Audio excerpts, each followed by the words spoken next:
समय पहले चकरपुर नामक एक गांव हुआ करता था।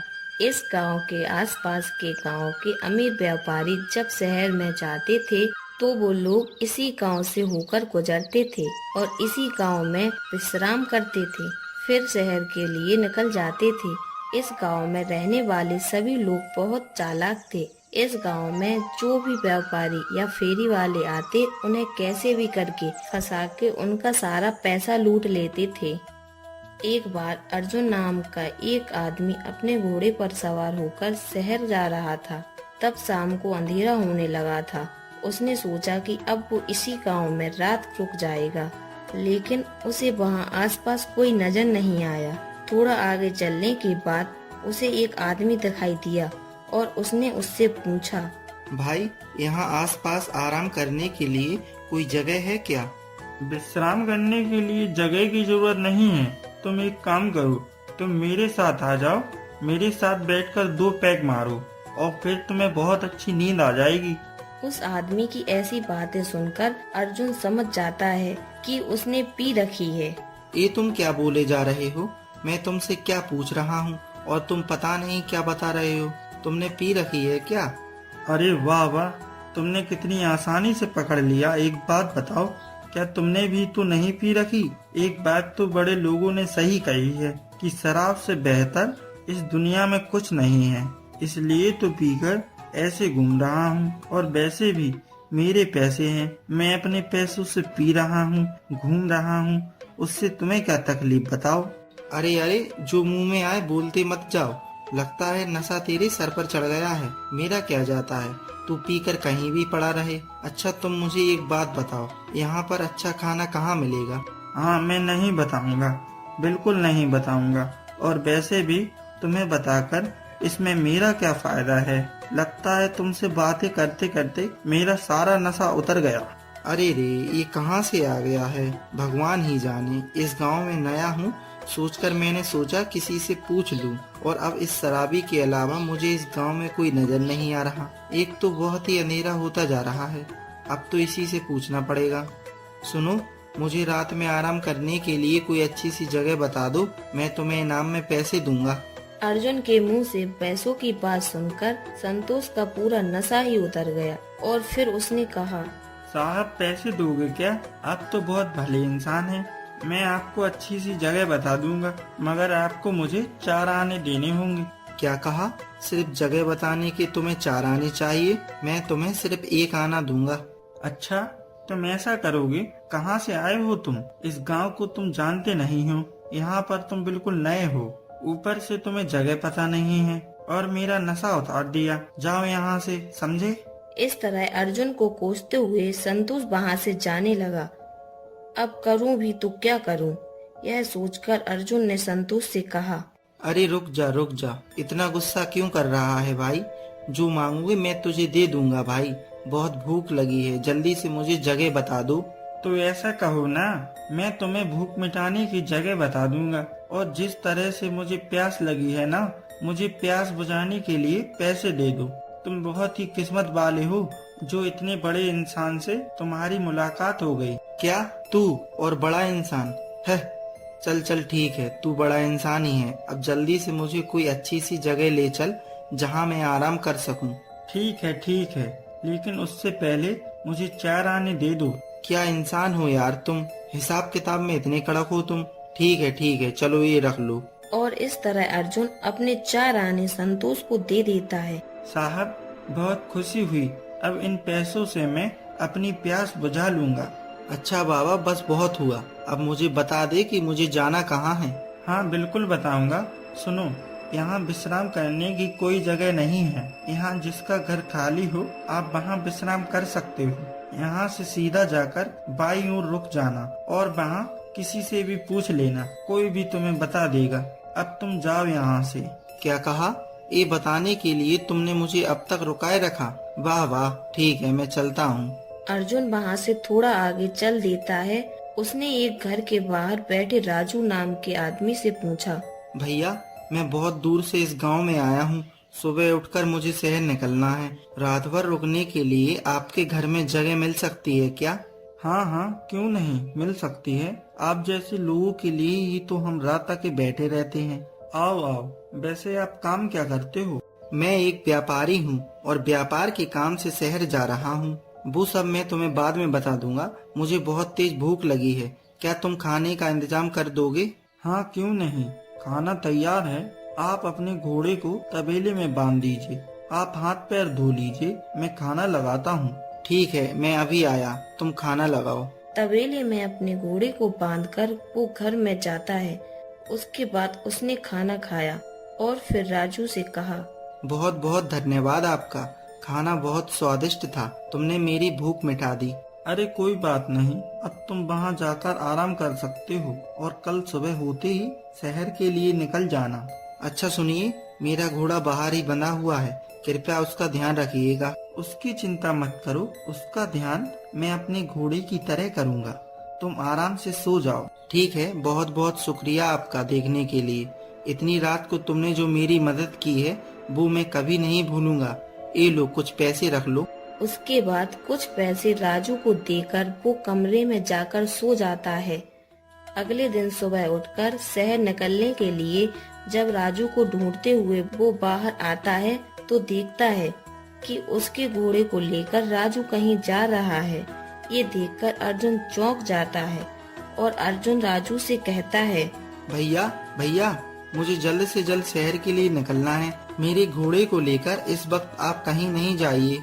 अर्जुन की बातें सुनकर राजू वहीं रुक जाता है और अर्जुन से कहता है, क्या कहा तुमने? तुम्हारा घोड़ा है? ये घोड़ा तो मेरा है। लगता है तुम्हें कुछ याद नहीं।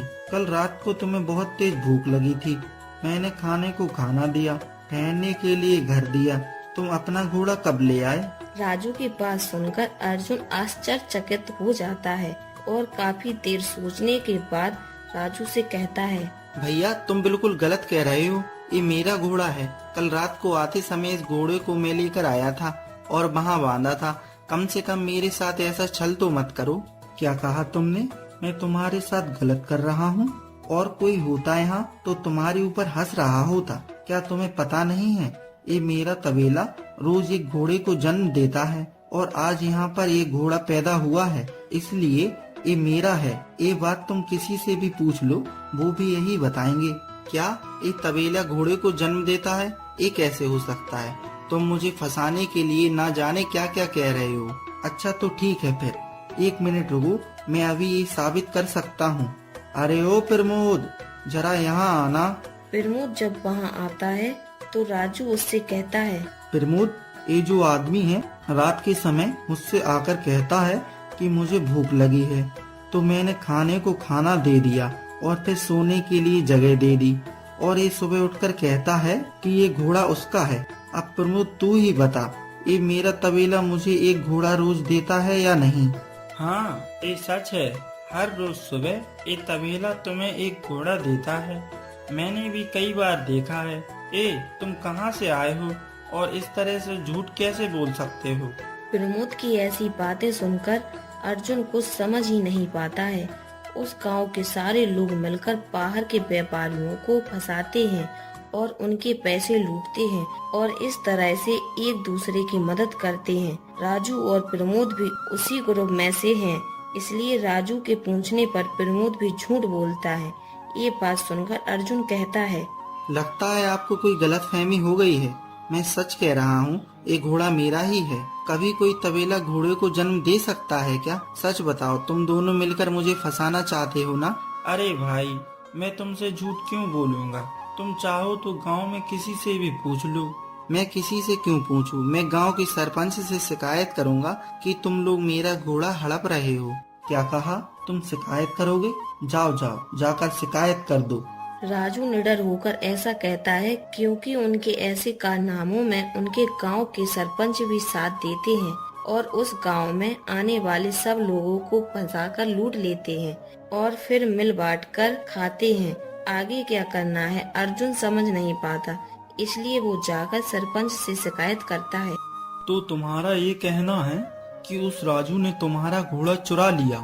जी सरपंच जी, रात को ही मैंने अपने घोड़े को तबेले में बांधा था और सुबह इसने झूठ कहा कि ये घोड़ा उसका है। कभी सुना है कि तबेले घोड़े को जन्म देते हैं? बताइए सरपंच जी। हाँ, मैं सच कह रहा हूँ। अगर तुम्हें झूठ लग रहा है तो मैं साबित कर सकता हूँ। अच्छा, तो ये राजू कह रहा है कि इसके तबेले में रोज एक घोड़ा जन्म लेता है और ये इस बात को साबित करने के लिए भी तैयार है। अच्छा ठीक है, इस बात को यहीं पर रहने देते हैं और तुम्हारी बात पर आते हैं। तुम मुझे बताओ कि ये घोड़ा तुम्हारा है और तुम इसे यहाँ लेकर आए हो, इस बात का सबूत है तुम्हारे पास? ये क्या बात हुई? जिस बात के लिए सबूत की जरूरत ही नहीं है, और अगर मैं सबूत लेकर आ भी गया तो आप मेरी बात पर यकीन कैसे करोगे कि मैं सच बोल रहा हूँ? इस गांव में मैं किसी को जानता नहीं हूँ, और आप ही मुझे बताइए सरपंच जी, मैं इस गांव से किसे सबूत बनाकर लेकर आऊँ? वो सब मैं नहीं जानता। उनके पास सबूत है, अब वो सच है या नहीं वो मैं नहीं जानता। इसीलिए तुमसे कहता हूँ कि तुम अपने घोड़े के लिए कोई सबूत लेकर आओ, समझ गए? सरपंच की कही बात अर्जुन की समझ में नहीं आती है। तभी अचानक उसे संतोष की याद आती है, जिसे उसने पिछली ही रात 4 आने दिए थे, और वो सरपंच को संतोष के बारे में बताता है। सरपंच जी, मुझे एक बात याद आ गई। कल रात को इस राजू के घर जाने से पहले मुझे एक आदमी मिला था जिसका नाम संतोष है। उसी ने मुझे इस गांव में घोड़े के साथ देखा था। मुझे कुछ समय दीजिए, मैं ये साबित कर सकता हूँ, जिसके लिए उसे ढूंढकर मुझे यहाँ लाना होगा। ठीक है, मैं तुम दोनों को कुछ समय देता हूँ और तुम दोनों को ये साबित करना होगा कि ये घोड़ा किसका है। उसके बाद मैं घोड़े का मालिक तय करूँ। सरपंच की बात सुनकर अर्जुन वहाँ से संतोष को ढूंढने चला जाता है। काफी देर तक ढूंढने के बाद आखिरकार संतोष उसे नजर आता है, जो एक पेड़ के नीचे नशे में पड़ा था। अर्जुन उसके पास जाकर उसे उठाता है। भाई उठो, मुझे तुम्हारी जरूरत है। तुम्हें क्या सुनाई नहीं दे रहा? भाई उठो। जैसे तैसे खूब कोशिश करके अर्जुन संतोष को उठा लेता है। क्या हुआ भाई, तुम मुझसे मिलने आए हो? कल रात को तो तुमने मुझसे बात करके मेरा नशा उतार दिया था। तुम्हारे दिए चंद पैसों से मैंने नशा किया और तुमने मेरी नींद तोड़कर उसे भी खराब कर दिया। तुम मुझे ऐसे परेशान क्यों कर रहे हो? अच्छा, तुम्हें क्या लगता है मुझे कोई और काम धंधा नहीं है कि मैं तुम्हारे पास आकर तुमसे बातें करूं? मुझे बस तुम्हारी मदद की जरूरत है और इसीलिए मैं तुम्हारे पास आया हूं। इसीलिए मेरी बात को ध्यान से सुनो। तुम्हें पैसे की जरूरत है, वो मैं तुम्हें दे दूंगा। अच्छा, तो ऐसी बात है, तो फिर मुझे बताओ तुम यहाँ मेरे पास क्यों आए हो? संतोष के ये पूछने पर अर्जुन उसे पूरी कहानी सुनाता है। राजू के घर में जाने से लेकर राजू का उसके घोड़े को अपना बताने तक, और फिर सरपंच ने उससे गवाह मांगा है। ये सारी बातें सुनकर संतोष कहता है, हाँ, लगा ही था कि ये लोग ऐसा ही करेंगे। हमारे गांव का नाम चकरपुर है, ये बात सबको पता है। तुम्हें पता नहीं था क्या? क्योंकि यहाँ सब ऐसे ही हैं। यहाँ पर ऐसा ही होता है। मैं तो नशे के लिए पैसे मांगता हूँ, पर वो लोग ऐसे नहीं हैं। वो लोग तुम्हारा सब कुछ छीन लेंगे। उन लोगों के साथ सरपंच भी मिला हुआ है। सब मिलकर तुम्हें यहाँ से खाली हाथ भेजेंगे, देख लेना। क्या क्या क्या कहा तुमने?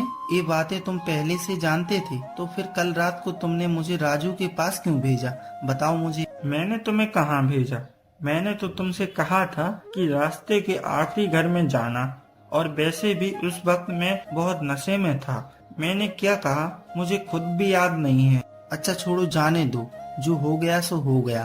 कल तुमने मुझे मेरे घोड़े के साथ देखा था ना, तो ये बात बस तुम सरपंच जी को बता दो। उसके बाद मैं तुम्हें मुंह मांगी कीमत दूंगा। अरे नहीं, मैं उन गांव वालों की तरह नहीं हूँ। ये हालत तुम्हारी मेरी वजह से हुई है। मेरे कहने पर ही तुम वहाँ उस राजू के घर चले गए थे। इसीलिए अब ये मेरी जिम्मेदारी है कि मैं तुम्हें तुम्हारा घोड़ा तुम्हें वापस दिलाऊं। उसके लिए मुझे कैसे क्या करना है मुझे अच्छे से पता है, इसलिए चिंता मत करो, चलते हैं। बहुत खुशी हुई ये बात जानकर कि कल रात तुम जैसे दिख रहे थे बिल्कुल वैसे नहीं हो। तुम बहुत अलग हो। क्या बात है? अच्छा, कल रात की बात? वो तो मैं दरअसल नशे में था। अब मुझे नशे की लत लग गई है, इसलिए मैं खुद को रोक नहीं पाता। इंसान इसकी वजह से काफी बदल जाता है। आप लोगों को हम पीने वालों का दर्द समझ नहीं आएगा। चलो चलते हैं। अर्जुन संतोष को लेकर सरपंच के पास जाता है। वहाँ राजू पहले से ही अपने गवाह के साथ मौजूद होता है। हाँ तो बताओ, तुम्हारा गवाह कौन है अर्जुन? मेरा गवाह ये संतोष है। इसने मुझे कल रात को देखा था मेरे घोड़े के साथ गांव में आते समय। ये क्या बोल रहे हो अर्जुन? ये संतोष तो एक नंबर का शराबी है और एक बात पूरा गांव जानता है। इसे गवाह बनाकर लाए हो, भला ऐसी बेवकूफी कैसे कर सकते हो? सरपंच जी, आपने सही कहा कि मैं शराबी हूँ, पर अभी मैंने बिल्कुल नहीं पी है।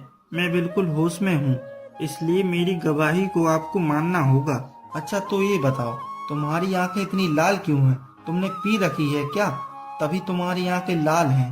सरपंच जी, आप समाज में नहीं रहे हो। मैंने पी नहीं है और ना ही मैं नशे में हूँ। रात भर गांव में कुएं के नीचे आग लगाकर उसके अंदर की मछलियों की ठंड दूर कर रहा था मैं। सोने का वक्त नहीं मिला, इसलिए मेरी आंखें लाल हो। क्यों भाई, तुम्हें समझ नहीं है क्या? कोई कुएं के नीचे आग लगा सकता है क्या? तू कुछ भी बोलेगा क्योंकि तुझमें अकल नहीं है, लेकिन मैं तेरी बातों पर यकीन कैसे करूं? सरपंच जी, ये क्या बात हुई? ये राजू का तबेला रोज एक घोड़े को जन्म देता है, इस बात पर आपने यकीन कर लिया। वो कौन सी बुद्धि से? बस उसी बुद्धि से मेरी बात का भी यकीन कर लीजिए। और संतोष की ये बात सुनकर सरपंच की आंखें खुल जाती हैं। खुद एक सरपंच होकर उन्होंने गांव के लोगों का साथ दिया, ये सोचकर उन्हें अपने आप से घिन आने लगी और उन्हें अपनी गलती का एहसास हो गया और उसका पश्चाताप करते हुए वो अर्जुन से कहते हैं, तुम मुझे माफ कर दो। कई दिनों से मेरी आंखें बंद थीं। इन्हें समझाने के बदले मैंने इनके साथ मिलकर इस गांव में आने वाले लोगों के साथ बहुत बुरा किया और अब देख लो, आखिर में शराबी से मुझे ज्ञान सुनना पड़ रहा है। सरपंच जी, आप ऐसा कैसे कह सकते हैं? हम सब ने पहले से तय किया था ना, तो आप बीच में कैसे पलट सकते हैं? बस बहुत हुआ राजू, अब आज के बाद ऐसा कुछ भी नहीं होगा। तुम जैसे लोगों की वजह से ही इस गांव का नाम खराब हुआ। आज के बाद इस गांव से कोई भी इंसान निराश होकर नहीं जाएगा। और हाँ अर्जुन, तुम अपना घोड़ा लेकर यहाँ से जा सकते हो। तुम्हें परेशान करने के लिए मैं सारे गांव वालों की तरफ से तुमसे माफी मांगता हूँ। आपका बहुत बहुत धन्यवाद संतोष। सही समय पर आकर मेरी मदद करने के लिए बहुत बहुत धन्यवाद। उन सब गांव वालों को धन्यवाद बोलकर अर्जुन अपना घोड़ा लेकर शहर की तरफ निकल जाता है। ऐसी ही और कहानी देखने के लिए हमारे चैनल को सब्सक्राइब करें।